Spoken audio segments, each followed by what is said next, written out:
I'm ballin', I'll run it up. The only thing that they running is out of luck. Won't settle for nothing but number one. Stay true to the game, boy, you know what's up. So cold with the game, I should be in the league. They doubting the boy, I'ma make them believe. Determined to give them everything they need. Even if I've been breaking bleed, man. All of my life's where I've been on a mission, man. All of my life's where I've been had a vision. I told them my dreams, but they never listened. So I had to stop wishing they had to go get it. And now that I'm up, I seen all haters plummet. And now that I'm ballin', I've been getting buckets. See me and my team, we've been causing a ruckus. Just know I'ma get it, that's the end of the discussion. Welcome back, guys. This is Alex Himes with The Ruckus, and today, for the first thing I want to talk about, I want to wish a happy Father's Day to all the dads out there, to all the men that have stood up as role models and figures in our lives that have taken the time to make us great people. We wouldn't be who we are without you, and in particular, I'd like to shout out my grandfather, Grandpa Saul. I miss you, man. I'm wearing one of your shirts, and I know you're looking down on me watching this recording right now.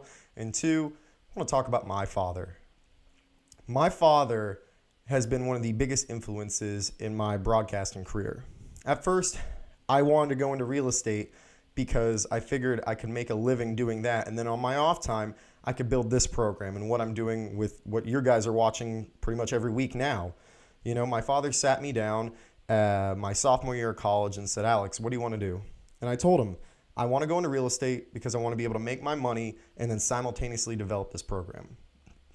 He looked at me and told me in an honest fashion, follow what you love doing. The money will come on its own because how much work you put into something you love beats putting all the work into something you don't love. And if I were to go into real estate, in all honesty, I'd probably get lost in the work and not have as much time to do this. And this is what I love doing. I love talking about sports. My father was the first person to tell me that I should do sports journalism because I could talk about sports nonstop.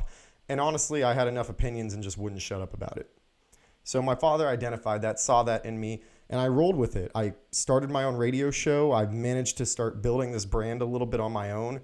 And in all honesty, I wouldn't have been able to do that without his reinforcement. My father made sure that made sure to tell me that he believed in what I was doing. He believed in me making something out of this. And sure, you know, everything starts slowly. And currently, this is where I am. It's going slowly, but that's the best part. I'm loving every moment of it. I'm loving the fact that I get to talk to you guys and bitch and complain about the NBA, the NFL, the sports world in its entirety. And because of my father, I have the drive to do that every morning. I have the motivation to do it, and it all started with him telling me to do what I love. So, Dad, thank you so much for being such a positive role model, someone that I could look up to and strive to be. And in all honesty, I love you, man, and happy Father's Day. So enough with the sappy stuff. I want to get into discuss the heavy meat of today's show, which is some of the dumbest things that I've ever heard. You know, I was talking about how my dad gave me words of wisdom. Well, Dan Gilbert's back in the news, and not for words of wisdom, mind you. You'd think history wouldn't repeat itself, but this man just clearly has not learned. Back in 2010, after LeBron left the first time, the man promised the NBA world, and Cleveland in particular, that the self-proclaimed king would not win a ring before the Cavaliers had won one. How'd that work out for Gilbert? Well, it didn't really work out that well because LeBron ended up going to 4 straight finals, winning 2 rings, while the Cavaliers, they didn't make the playoffs, and they ended up getting lottery bound for the next 4 years, and in all honesty, picked the biggest bust of the NBA, and the biggest bust that the NBA has ever seen in Anthony Bennett. So clearly it didn't really work out, right?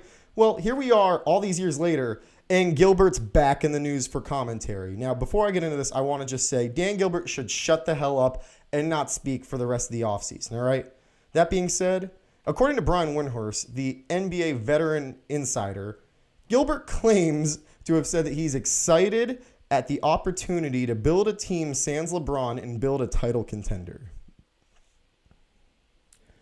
LeBron is going to be a free agent, and the first thing you say is that you're excited about the prospect of building a team without him.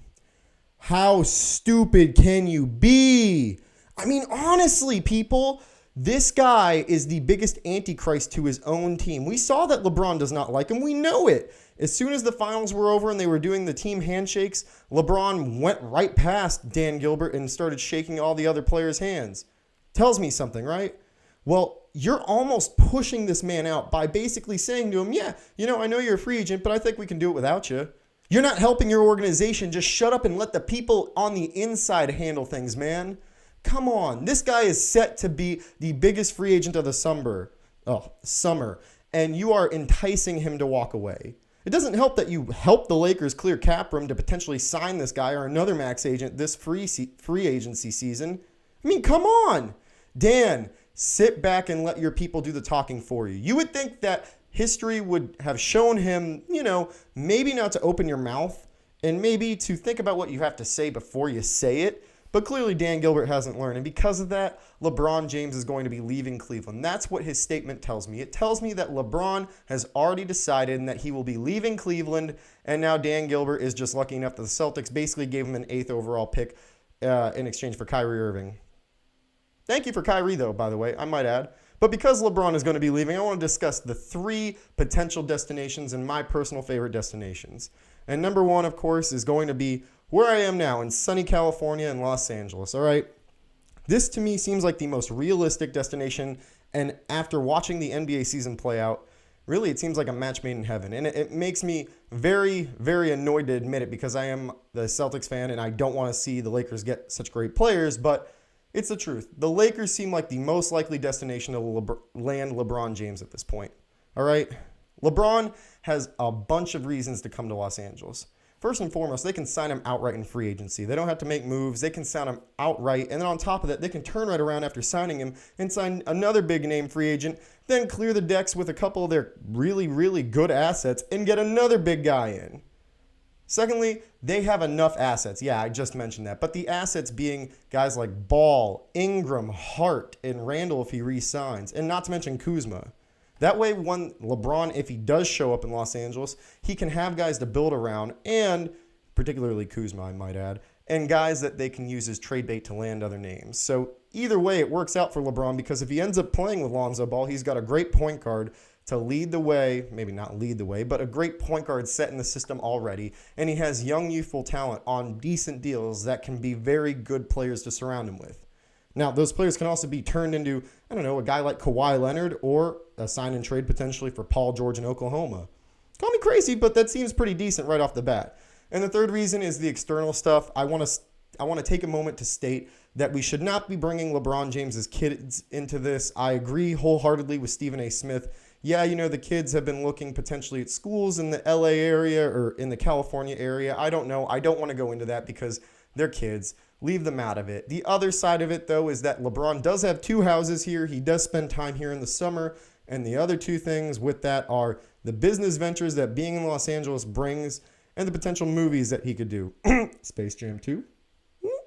LeBron James seems like the ideal fit for coming to Los Angeles at this point, all right? It just only makes sense. It's a match made in predestined heaven, I guess you could say.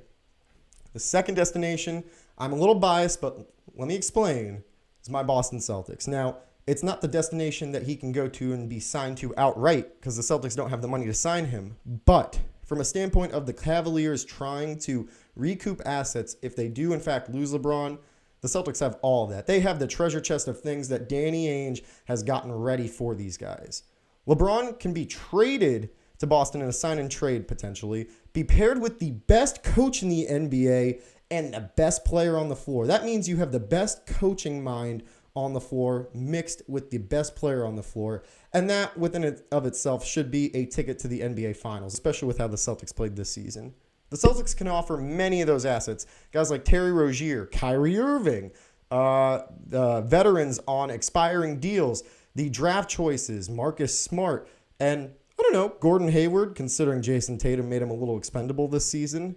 The Celtics have a lot of the pieces that they could use to move for a guy like LeBron. Now, do I think LeBron will end up there? No, I genuinely do not. But if we're talking from a strict pieces aspect, it does make sense. Now, if we go back to 2010 when LeBron left Cleveland for Miami, he was nice enough to give them that sign and trade deal where they ended up recouping like 2 or 4 first, second round pick deals. So if he's trying to be nice again to Cleveland because, he might end up leaving, and in all honesty, I think he will, I think he would do something similar to that where he tries to get them at least something as opposed to giving them nothing and walking away.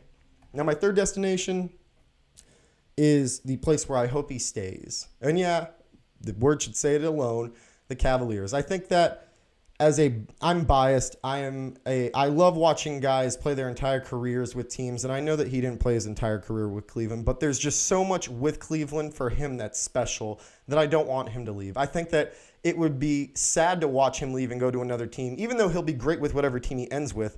I'd love to see him end his career with the Cavaliers. Paul Pierce didn't get that ending, which still to this day irks me, even though we got so much for him, which I thank him for. But a guy like Kobe got to retire with that, with the Lakers, and at the end of it. And I think that LeBron James just has so much in Cleveland that other places can't offer. Mostly the Supermax contract that Cleveland can utilize to keep him in town, give him so much money that he gets outbid by the Cavaliers. And aside from that, the Cavaliers proved at the trade deadline, or at least Kobe Altman proved, that they can make moves on the fly, and albeit good moves, right? The guy was able to clear cap room for this team and got young assets that he could surround LeBron with. Granted, they only have that number 8 pick, and I say only, and I know that's crazy because it's a number 8 overall pick, but they can use that to be turned into another asset to keep LeBron in town and surround him with someone pretty good. I mean, I feel like that could garner maybe not a complete all-star, but someone who's on the brink of all-star level talent. Pair that with LeBron, with the current team they have, retool over the summer, maybe add a couple of free agents, and bada bing, bada boom, you have a good team that can compete in the Eastern Conference.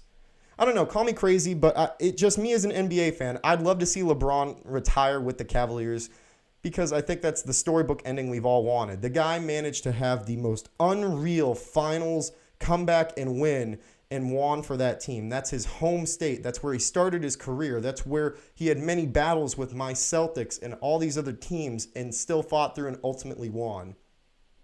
Call me crazy, but I think that would be the dream scenario, and I'd love to see that play out. Well, guys, let me know what you think. Do you think that the Cavaliers could potentially re-sign LeBron James, convince him to stay back? Do you think Dan Gilbert should keep his mouth shut? I don't know. Let me know what you guys think. And don't forget to check out Alexander Himes on Facebook, Himes World on Instagram, and alexanderhimes.com, where you can catch the full blog posts and also the rest of the videos on this channel. Well, guys, again, have a happy Father's Day, belated Father's Day. Enjoy the week. Let's get ready for this crazy off season.